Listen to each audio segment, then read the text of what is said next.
Hello, everybody. Welcome again to Coffee Tea, You and Me with Coach Powell. This is the show. This is the place. This is where you go when you want to turn your business dial up, if you want to be more successful, if you want to grow, if you want to ask great questions about anything that we talk about and speak about when it comes to bringing new ideas forward, new concepts, better communication strategies, better business development strategies. This is all the things that we talk about here at Coffee Tea, You and Me. For those of you who all don't know, I started this show uh, during COVID. I started the online version of this show, but I've been doing this program every Friday afternoon since probably it's been about 15, 16 years. And I started doing it just because I'm an introvert, and right, so every Friday, I would sit down with a group of professionals or people who were just coming to see me. They wanted to talk to me about something, and I just would carve out a specific amount of time from 3 to 5 on Friday afternoon just to talk to them about whatever they thought they were interested in. And, this is because I was wearing so many hats. I was a community development guy. I was doing business development for a couple different organizations. I was also working in my own company, and I was, just doing tons of things, and I just needed to have a space that I could respond to everybody who wanted to talk to me, and spend some personal time with me. But it wasn't really directly related to the business. And I decided I'll sit down at a coffee shop. I'll invite my friends. I'll let everybody know this is what I'm going to be doing. I would always bring a book just in case nobody showed up, and I was sitting there talking to myself. And that's how this whole program began. Um, when COVID hit, I decided, you know what? I'm not going to, just because nobody's meeting in coffee shops and stuff anymore, that doesn't mean we can't use this technology and learn how to do a whole lot of online programs and services. So now, I don't know how many, but I probably have over 200 shows in the can. So if you want to go back and see what we talked about, on day one, probably can go back and find that on YouTube or Facebook or LinkedIn. And recently we started broadcasting on Instagram. And so you're not going to be able to go back that far on Instagram. But every year I try to bring a curriculum of ideas and concepts to everyone. And we're working on a series of ideas and concepts right now. And that series is really all about benefits. How do we understand benefits? How do we use benefits? How do we talk about benefits? How do we deliver on the promises that we make to people who would be our beneficiaries? How do we become a better benefactor? How do we become a better beneficiary? And how does it all work together to enhance and literally generate the kinds of performance that we want to generate for our businesses and for our organizations? And so this is super, super, super important to me. I'm a brother of Phi Beta Sigma fraternity, and brothers actually sponsor this event and make sure that we have what we need to pull it off. And they're one of our big supporters. And we do a lot of work in the community, and it's really exciting time right now for us and all of the Divine Nine organizations.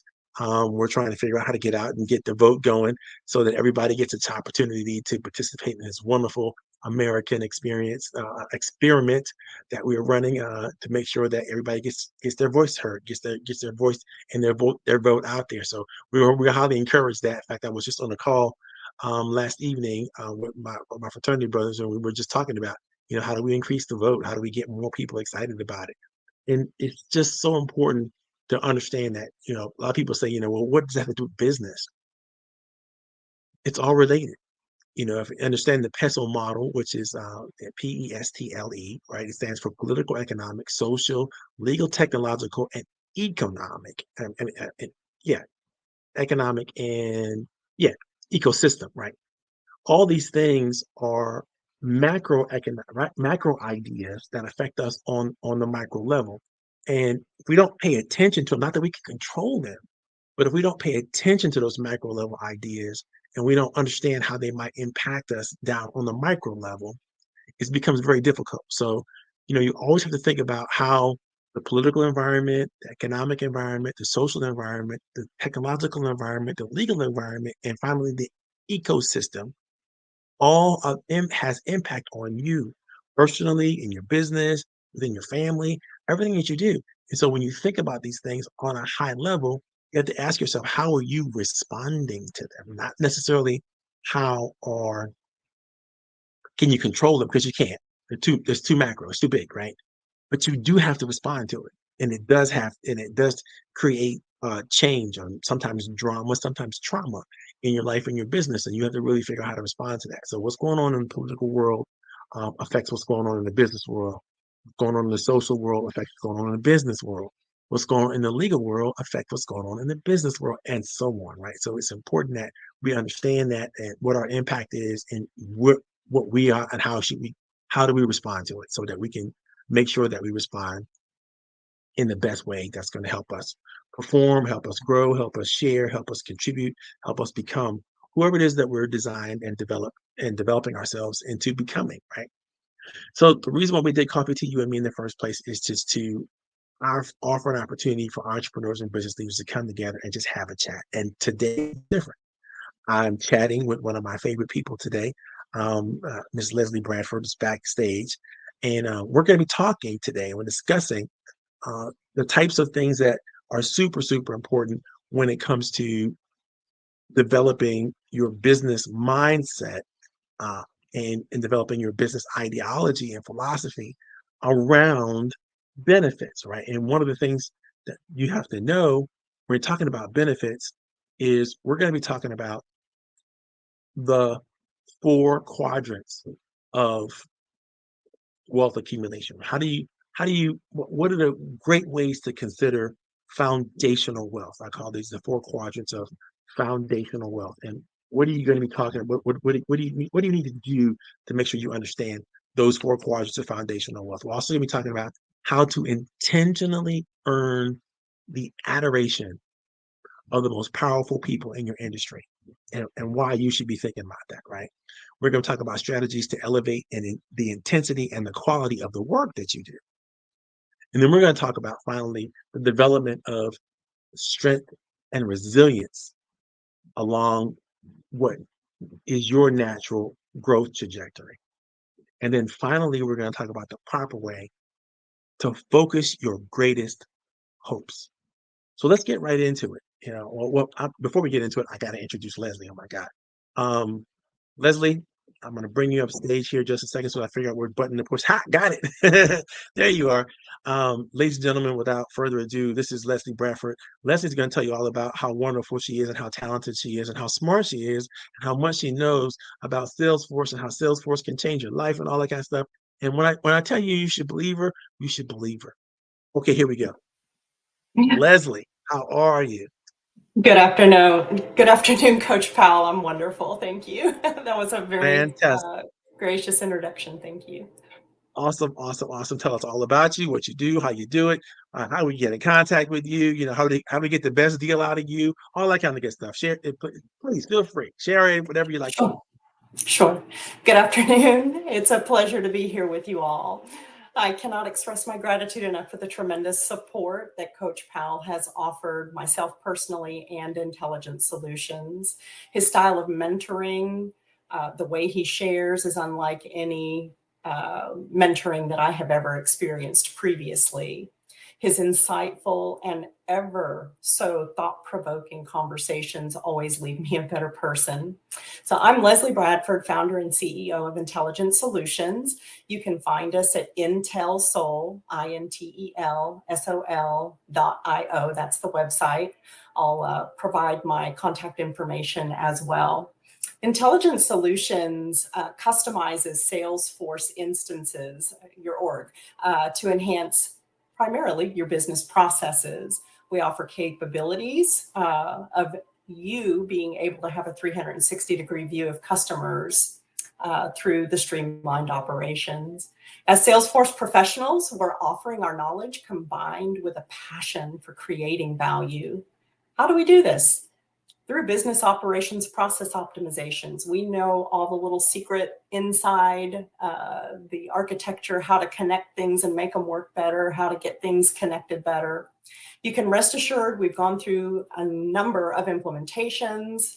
We offer Salesforce administration, customization, project management, documentation, and training. We provide smart, simple, scalable solutions that will enhance your system and allow scalability and velocity based on how quickly your company needs to grow. If you use Salesforce or are interested in using it, you can let us give you a free initial consultation to help you determine whether you're getting the most out of your CRM, your customer relationship management systems. And with that, thank you so much.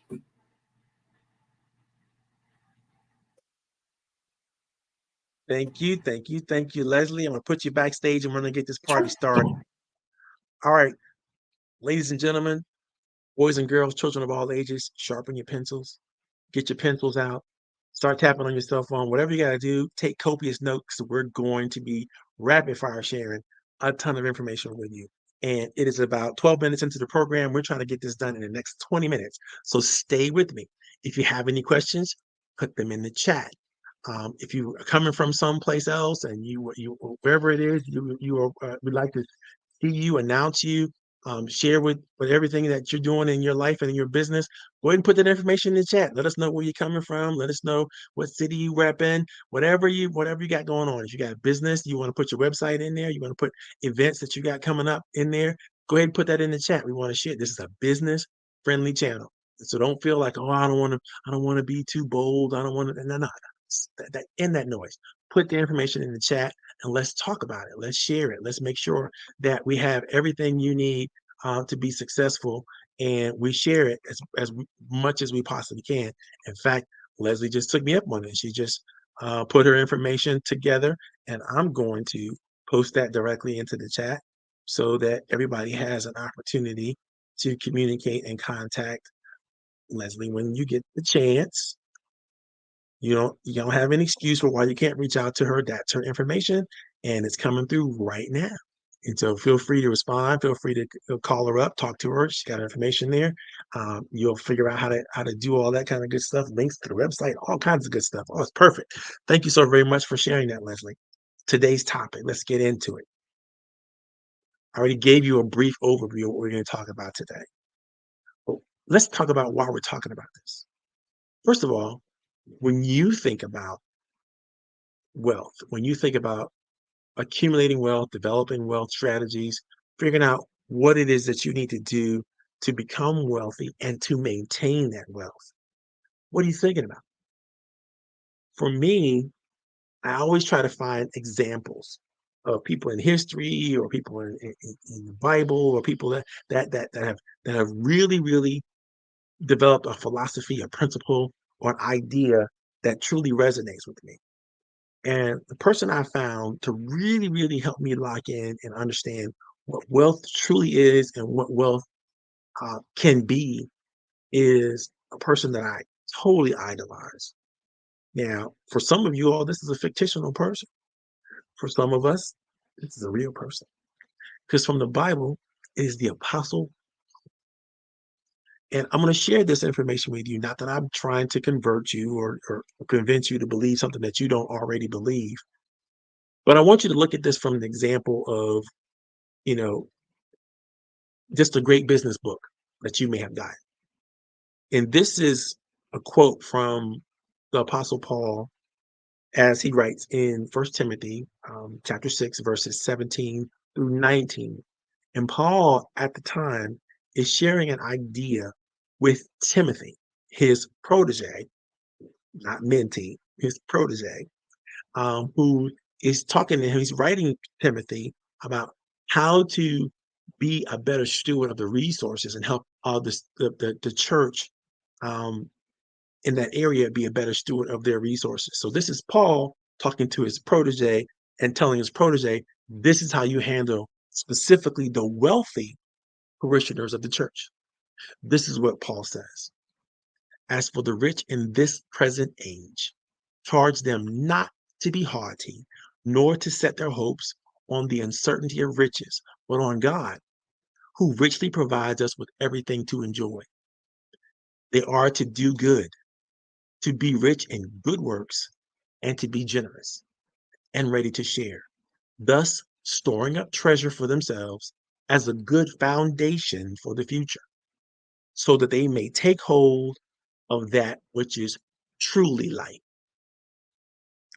Paul said a mouthful in that one bit of advice. Those 3 sentences that he shared really, really spoke to what I believe are the qualities of foundational wealth. And there are 4 qualities.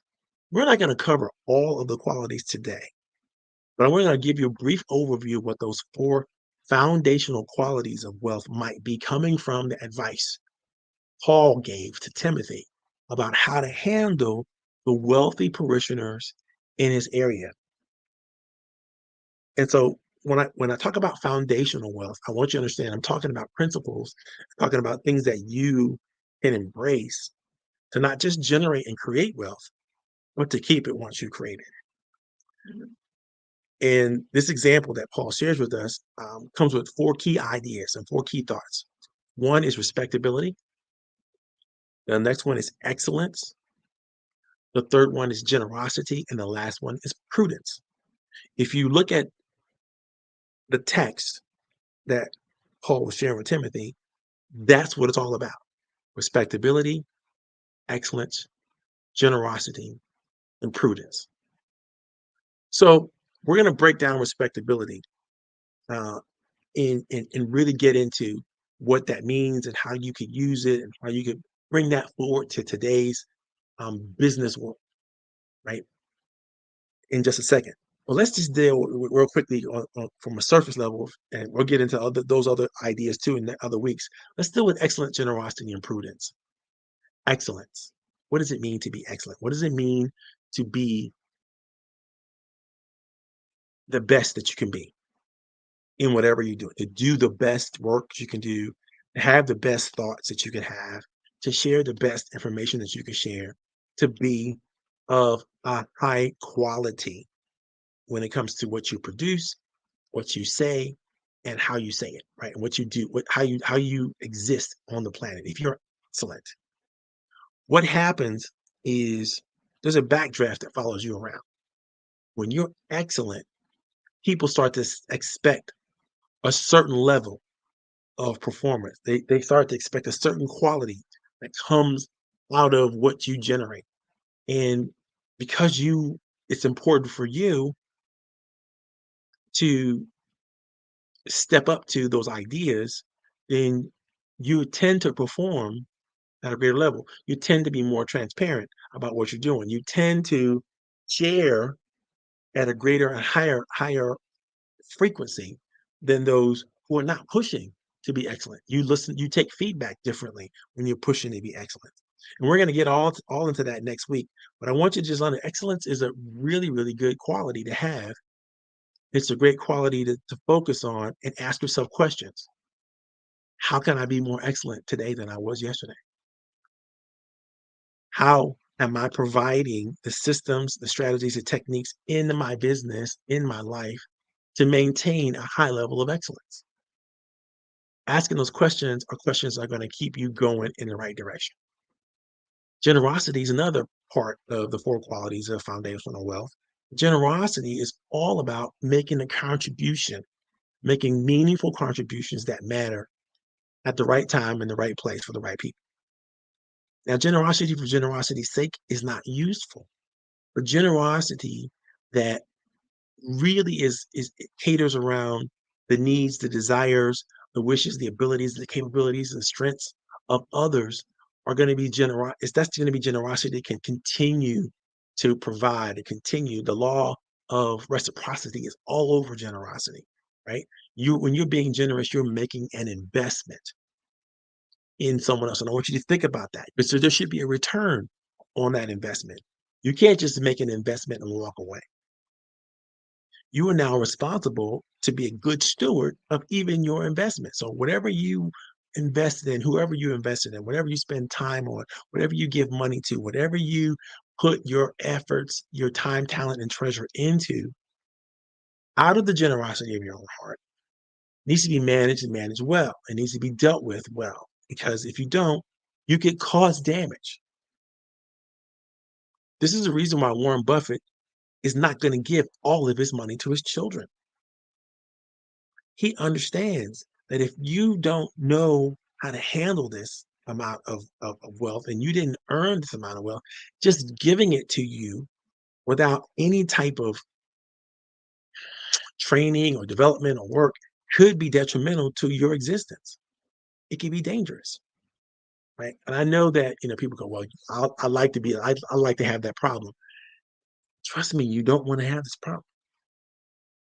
You don't want to have billions and billions of dollars and not know how to handle it or what to do with it, because the chances are the vultures are going to take it from you somehow, some way, or you're going to end up in a bad situation.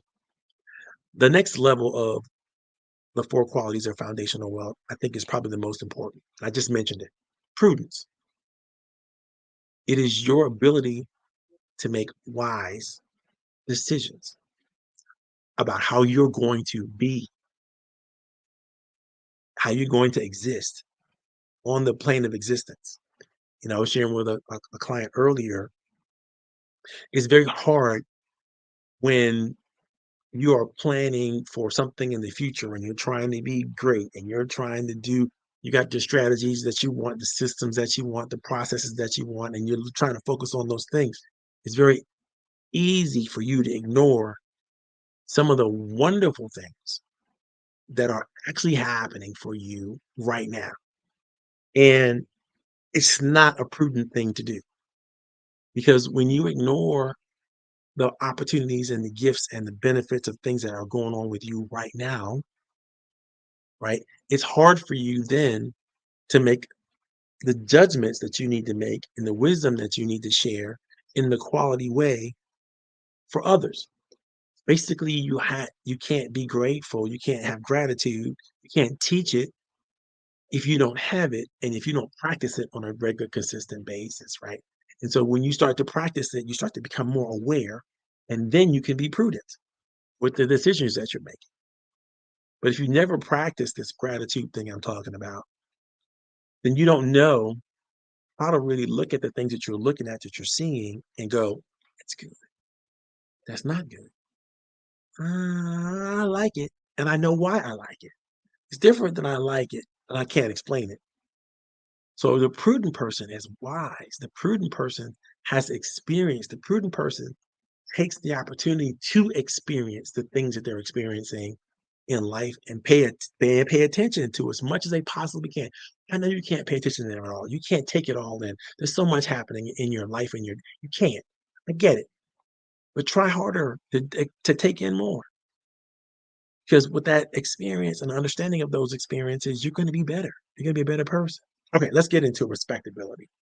What do we mean when we say keep it respectable? How many times have persons you said to you, "Well, all I really want is respect," or "Respect is important to me. It's important for me to be respected." Okay, that's great. So I ask them all the time, when I hear that, "What do you want to be respected for?" And they'll say, "I just want to be respected in general." And that sounds to me like you want to be respected for everything. So then I take them to the definition of respect. Respect means to hold someone or something in high regard or adore someone for something specific. So specificity is in there, right? So you got to have a specific thought about why you adore or hold this person or this thing in high regard. Now, when I first started using the word and heard the word respect, I had no idea that it meant adoration. And it meant to hold something in high regard, hold someone in high regard, specifically for something, contributions that they made, words of wisdom that they shared, things that they are, that you can sense or see in their character clearly, right? Because it's got to be specific, right? So once I understood that, I really rethought what respectability meant. And when Paul shares what's respectable, what's good, what's useful, what's meaningful, in the example that he gave for Timothy of how wealthy people should consider themselves, it began to dawn on me that it's important to show up, and how you show up really matters if you want to be respectable. How you carry yourself really matters if you want to be respectable. If you want to be honored and appreciated for the majesty and grandeur that you bring to the table, you need to be able to do that in a way that makes sense, right? How is your composure, or how does your composure offer a sense of gravitas or propriety? When you walk into the room, do you own it? And I'm not talking about being wealthy or arrogant or proud or condescending, because that's a serious problem. What I'm talking about is your ability to generate real value to people. And that truly is a different type of financial wealth, right? So if you understand that your job is to be a respectable person, now you have to ask yourself the question, well, what do I want to be respected for? And who do I need to have that respect with? Right? And I would suggest to you, and I often suggest this to people, some of them take me up on some of them don't. There are people whose respect that if you began to earn it, it would make a big difference in your life. If you earn the respect of your financials or your financiers or people who could provide venture capital or angel investments for your organization, if you earn their respect, your life is going to be a lot easier. If you earn the respect of the bankers, the associates, the attorneys, the CPAs that you're going to have to work with, it's going to be make a lot of difference. The marketing professionals, the operations professionals, the human resources professionals that you're going to have to work with to build a company. If you earn their respect, it's going to make a huge difference on how fast you get things done. It's going to make a huge difference about you know what they second guess and what they don't. Right? I want to discourage people who think that money is the only way and the acquisition of money is the only way. It could be a way. It's important. I'm not saying money is not important, but I am saying there's so many other ways to value business and life. And if you need to understand those other things, or you're gonna make the mistake of thinking it's all about money. I can pay somebody and they can do it for me. Sure, they can do it for you, but they're gonna do it at a high level. Are they gonna be honest with you when they get it wrong? You know, being respectable, and like any other virtue or any other type of human interaction, what you put out is what you get back. To be a great sponsor, a proprietor, or even an organizer is important. And if you can't do it with integrity, meaning you can't do it to the level where you know that you can trust it, because only you know when you're dialing it in, you know when you're not giving it all you should, you know when you're holding back, you know when you're not really performing to the highest level. You know first. And at that moment, you recognize when you're outside of integrity, which means you're not acting in a way or being in a way that you should be generating trust. You should be generating respect. It's like you're doing just the opposite. Of course, what's the opposite of respectful? Disrespectful. You don't want to be disrespectful. You don't want to be disrespected. You don't want to be hated. You don't want to be second. You don't want people to feel like you're up to something. You don't want people to feel like, you know, you're not doing the right thing. You want to do the right thing. And you want them to know that you're doing the right thing because if they don't know you're doing the right thing, what do they respect? What do they honor? What do they love? What do they praise? They don't know what the right thing actually is. Right. So it's very, very important that you attempt quite often, in fact, all the time, to be respectable. You have to, it's an ability, right? It's a skill that you need to strengthen as you move forward in your life, as you move forward in your business. Now, this is a lot easier when you learn to focus first on the higher concepts and ideas more than profit.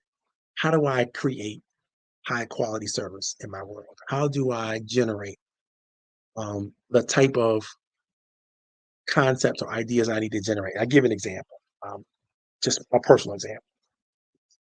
Told my daughter when she was about 8 that my intention is to be the best father in the world to her. Now I only had one. I'm her only father, so I got a good shot when when the competition is really all said and done that I'm going to come out the winner. But I'm not basing, and I wasn't going to base that on what I thought the best father in the world was going to be. I'll base that on her. And I said, what I want you to do is I want you to talk to your friends about their fathers. I want you to talk to people that you meet. I want you to observe and analyze and think about other fathers that you see. Because when you do pronounce your father as the best father in the world, I want you to be informed in order to make that decision. And she said, okay, Dad, that's fair. So now once a week we're gonna get together and we're gonna check. I'm gonna take you out to dinner. We're gonna go wherever you want to go, eat whatever you want to have. And I'm gonna ask you the question. That's the only question I'm gonna ask you all night long. How am I doing? And we can talk about anything you want to talk about, but at some point in time in that evening, whatever that we can answer that question. How am I doing? And she did.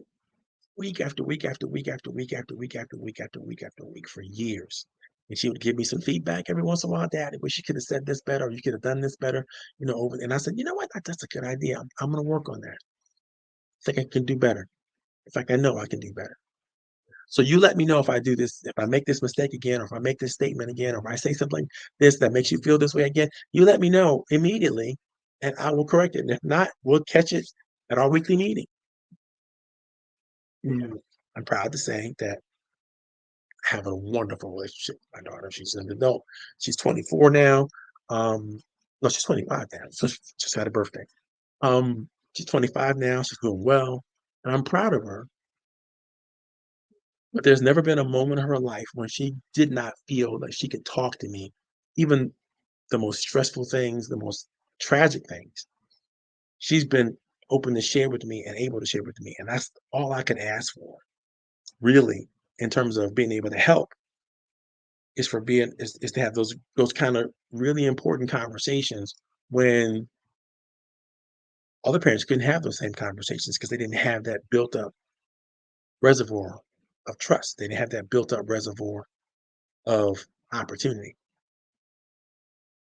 And so my suggestion for all of us is that you push towards excellence. Always push towards excellence. I can't think of an industry or an endeavor or profession or person, no matter their limitations, who can't push to be outstanding, who can't be better, who can't focus on that. Now, I'm not saying measure yourself against other people, measure yourself against yourself. Measure yourself against who you were yesterday. Are you better today than you were yesterday? Because, my faith in human beings and my belief is as long as we're willing to make whatever commitments that we have to make, whatever adjustments that we have to make, to distinguish ourselves and generate a reputation of delivering brilliant performance. We can do that, if we can focus on that, if we can choose that more often than we choose something else, then we're going to have the right strategies, we're going to have the right techniques, and everything we need is going to come together well. But at the end of the day, this is all about character. And I love this quote that I'm going to share with you. This comes from um, Byron R. Pulsifer, who says, character is not something that you buy. It is not a commodity that can be bartered for. It is not a quality suited for only the rich and famous. Rather, character is built upon the foundational commitment of love, honesty, and compassion for others, which brings me to the next level of conversation we want to have. If you're doing things and it's just for you, it's just about you, you're not trying to create a legacy, you're not trying to become great, you're not trying to be an example, you're doing it for the wrong reasons. You can't do it just for money. You can't do it just for fame, just for credibility, just for acknowledgement. You got to do it for other reasons. You have to have a higher calling. You know, if you're trying to be an example for your children, if you're trying to, or your community, if you're trying to give back to others, if you're trying to, make somebody else's life a little better, that's a good reason to do a lot of things, right? Those are good reasons. But if it's all about, I just want to be wealthy, or I just want to get what I want to get from me, about me, it's all about me. I think you're playing the wrong game, and you're definitely playing the game that's going to get you in trouble in regard to keeping whatever you're able to keep, because that's a deficit. You're offering a deficit to the world, and you can't make that up. You only have so much time to get things right in the first place. Lifetime is very short, but you don't want to be at a deficit when it comes to accomplishing the things that you want to accomplish and being the person that you want to be. So let's recap a little bit. We talked about the four qualities, the four quadrants of wealth when it came to, where did my stuff go? Yeah, the four qualities of foundational wealth. We talked about how you might want to intentionally develop this mindset of adoration. How do you gain the adoration of those that respect of the people that you want to work with, and people that you want around you, the referral sources, the investors, the big clients? How do you get that? How do you make that happen? We talked about the strategies that you need to intensify the quality of your work. You got to double down. You got to ask yourself the question. You have to always ask, how can I get it? How can I make it better? How can I make it better? You have to practice. You have to perform over and over and over again, and then measure, reflect on those discussions. This is how you develop the strength and the resilience to grow along whatever trajectory you have for yourself and your business. When you get all this done, you get it done right. This is the best way to focus your greatest hopes, your greatest desires, your most positive affirmations. They're all going to be right there in alignment with your future possibilities and who you want to be and who you say you're going to be. But if you don't work on it, you can't keep it. And that's anything, right? If you don't work on developing your character, if you don't work on creating the environment that you want to create around you to the best of your ability, um, then I got a feeling that you're working in the wrong direction. You're working backwards instead of working forward. I see my friend Montague. Is it Montague? Denmark is out there. I see you, Montague. That's awesome. Definitely put your stuff in the chat. Put your contact. Let us know where you're looking from. Who else is out there? Okay, a couple of my friends are out there. Definitely put your information in the chat so we can see you, um, and talk to you. If you have any questions about anything we talked about, feel free to jump in anytime you want to. I'm gonna bring the super brain back into the environment, and you know, Leslie's truly large and in charge in a lot of ways, and she's always got some meaningful things to add to the discussion that she wants to bring to the table. Any thoughts, any ideas that you want to share with the people, Leslie, about what we talked about today? You're on mute. I loved all the subject matter. And, I'm a big advocate for the gratitude side of the house and trying to express gratitude for all the opportunities. And, I certainly can advocate for continuous improvement, every single day. I think I try to wake up with the mindset, how can I be better? Some days I do really well, and some days I do terrible. Being real, right?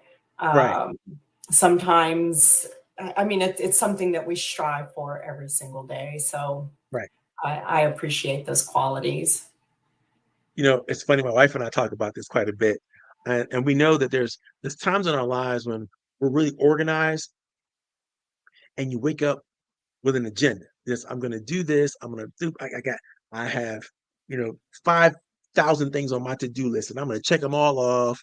Uh, you know, and then you get maybe one or two into that to do list and realize that there's no way possible that this is going to happen because the phone is ringing, the email is pinging, people are calling you, things are happening around you. Somebody has an emergency you got to go respond to. But that doesn't mean it wasn't a great day. That's right. That's You right. know, it just means that it's going to be you're going to get another opportunity tomorrow, and thank God you're going to get another opportunity tomorrow. That's right. You know, I think a lot of times when people have these days, especially when these days start to stack up, right? They allow themselves to bring themselves into a funk, into a depression, into a woe is me, and why does this happen to me, and all these type of things. Not And it's acceptable. exactly it's very, very difficult to overcome when you're starting at a deficit, Yeah. right? Yeah. But when you're starting from, and I love your thoughts on this, when you start from abundance, right? If you start from gratitude, if you start from places of positivity, it's much easier then to overcome whatever barriers that life brings you. And life is always going to bring you barriers. Mhm. Yeah. You know, I also really appreciated your passages by the Apostle Paul. And one of the things that I just absolutely love about him is the 180 that he occurred in his life that then empowered him with such deep, tremendous passion to make such a heartfelt change in the lives of as many people as he could. And I think to be impacted by something that strongly, I think all humans would benefit from having something that they're that passionate about. I literally want to stand on the rooftop and just, get it out to everybody. And and that's it's an exactly what amazing Paul did, testimony. right? That's exactly what he did. He didn't just say, I'm gonna keep it to myself. He said, no, no, no, no. Right, I'm gonna share it with everybody, and then I'm gonna teach other people how to share it with everybody else. As long as like he became the mentor, he became, not just the disciple, he became an apostle himself, right? So it's very, very important stuff. What I love about Paul, though, and I always tell people this when I talk about examples one of the reasons why I chose him and some of the things he said was not just because of what he said, it's because of who he was. Like the person he was a person he had already done the work, right? well, he When you when, also, yeah, go ahead, sorry. right, he'd already gone to school. He'd already learned and become a learned person. He already generated, all these ideas and concepts that he worked hard to create. And he thought he knew who he was, right? Right, Until he had his moment of conversion. right.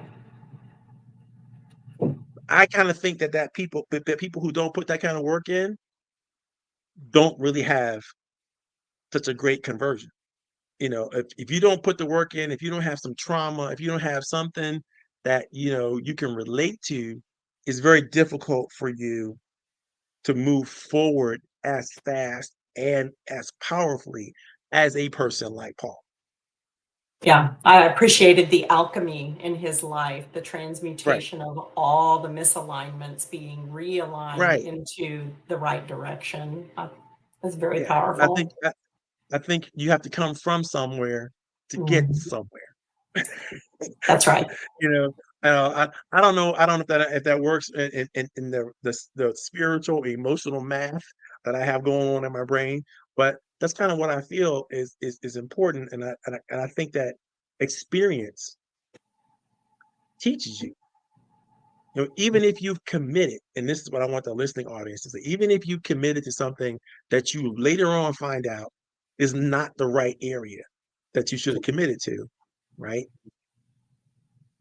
You're better for having made the commitment in the first place because you get to Yeah. learn the lessons that people who were not committed and disciplined and focused and prepared, they don't get to learn these lessons Mhm. That's right. because they weren't committed. You know, um, And there's a whole concept around people being so fearful of failure. And I would way rather try and fail, knowing that my heart's in the right place, than to not have tried at all. There I you have a go. very tenacious desire to learn. And when you're a leading learner, you do absolutely have to embrace that you give it your best shot. You Right. align everything between your heart and your mind as much as possible. And in faith, you put actions behind it. You don't just sit around and twiddle your thumbs. You got to put some actions behind it. And, every day, what did I learn today? My husband sometimes shares with me, not everything is a lesson. Oh, but for me, it is. Everything is a lesson for me. I don't know. I've always just perceived things that way. Yeah. Oh, Monique, hi. I saw you Tuesday. Monique is the best. I really enjoyed her input and the way she speaks. That's right. That's right. That's who that is. I know that name. Why do I Yeah, know that name? and it's There it Monique. is. That's She right. she she was with us on It's a Tuesday. unique spelling, but you pronounce it Right, the right, same. right. So good to see you, Monique. Thank you very much Yeah, for coming out tonight. yeah. I love your Awesome. ideas and thoughts. And like I said, anybody who has any questions or anything, just pop it in the chat. If you have a question about things, we'll be more than happy to discuss it. Um, let Yeah. me see. Let me share what Monique shared with us already right here. This is Monique. She's a virtual administrator. She can help you with, getting your stuff together, right? Getting organized, right? Staying focused on what EPA, right? you right. Environmental EPA. So thank you very much for coming and sharing with us, Monique. It really makes a difference. Um, you know, Yeah, very, very talented set of skills that she offers. right, right, right. Yeah. Okay. I just heard from GI Michelle, GI Garner Inches back in the background today. She's like, I can't come on live today, but you guys are amazing. So I really appreciate you, Michelle, for doing She's that. amazing. Yeah, she's a rock star. I really She sets appreciate the her. bar so high. I know, right? When I grow up, I want to be like Gia. I read some of her posts and I'm like, dang, Okay. I got so much to learn. Yes, But you know, Bart, she's competing so in the Olympics every day. I'm an execution guy. A lot of people are about planning and strategy and all those things are important, but I think the best learning happens when you just hit the ground and start running. In the trenches, You yeah. know, yeah, you got it. I'm never gonna say don't plan, right? A plan is important, but be quick about it and let's get running. Let's go. I hear you. 'Cause you can spend a year in Hustle. analysis paralysis, right? Yeah. Oh, Michelle said, "Start ugly, get pretty." Oh, I love that. I can relate to that. That is a wonderful thought. That is a wonderful thought. I'm gonna steal that one, Michelle. And I'm not even gonna change it to handsome. I'm gonna stay with pretty. I think men can be pretty too. We can be pretty. Start ugly and get pretty. I like that. I Mhm. think I'm gonna post that. That's gonna be a quote. I love that as well. Michelle Beautiful, is beautiful. GI, right? Yes, Yeah. Okay. yeah. Michelle Gardner Ince. That's a mouthful, but we can make it happen with some practice. Just got to make it happen. Yep. Yep. So I love the thought process as I thought about what I was sharing today. Um, one of one of my favorite ideas is the strategies that you use on a regular everyday basis to elevate the quality and the intensity of the work that we get to do.